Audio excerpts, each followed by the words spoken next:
I'm afraid I have some terrible news. Mercedes-Benz has killed off its G-Wagon after 40 years of continuous production.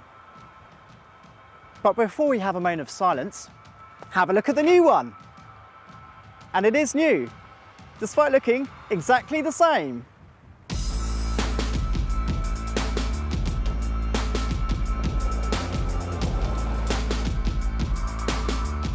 Driving the 2018 G-Wagon, for me at least, is quite a strange experience. The only way I can describe it is, it's a little bit like dating your girlfriend's sister. There's a lot of similarities, but at the same time, everything's quite different. So what I'm talking about is we're driving along here and I have this usual G-Wagon commanding view of the road ahead, and I have the same indicator lenses on either side of the front wings that the old model had. Then there's the grab handles, and even the door shuts. When you shut the door, it sounds like an old G-Wagon. It's very bizarre. Now, the difference between this car and the old one is huge, mainly because AMG insisted on fitting the G-Wagon with a proper independent front suspension. So guess what? Now you have some steering feel and accuracy the old car just did not have. The old car was, quite frankly, terrifying. That said, compared to a modern high-performance premium SUV like, say, the Range Rover Sport SVR,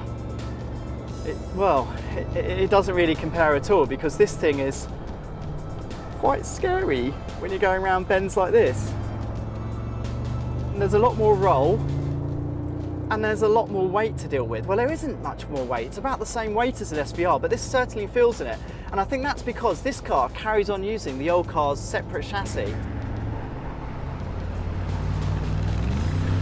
One thing I love about the new car is it's been the subject to a bit of downsizing. Now, normally that's a horrible thing, but this one now gets Mercedes AMG 4-litre V8.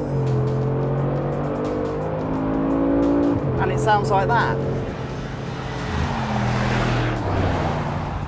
And it produces, get this, 460 kilowatts and 850 newton meters of torque. That is enough for a 0 to 100 time in just 4.5 seconds. I know, insane. Well, we had this car off-road earlier, and it is so capable. It's in fact unbelievable what this car could do. These guys really know how to get through the roughest terrains, and the G-Wagon is just benefited from, well, 4 decades of experience. Trust me, in steep rock faces, which, you know, you struggle to walk up, this thing is impenetrable. It climbed up everything we threw at it. I think the biggest criticism of this car is, while people like Range Rover and Porsche are just transforming the SUV driving experience, you know, the latest Cayenne is just incredible what it can do on your favourite country road. It does feel like a sports car. This, on the other hand, never feels like a sports car. This always tells you that this is a big, heavy SUV.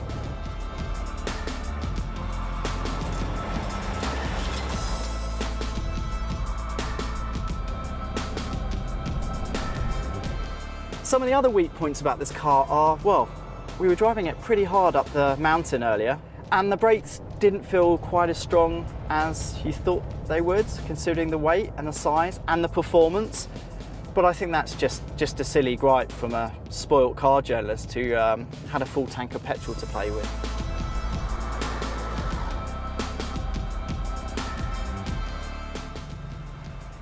So the Mercedes G63 AMG will be on sale in Australia in the middle of 2018. So the big question is, should you buy one? Well, for $247,000 Mercedes will charge for this car. There are plenty other rivals out there, like the Range Rover Sport SVR and the Porsche Cayenne Turbo, that will be better to drive, better to live with, and just better all-round cars. That said, after 2 days driving this car, it's really difficult not to fall for its charms. It really is so much fun and so capable off-road that, you know what, if you bought one, I think I'd understand.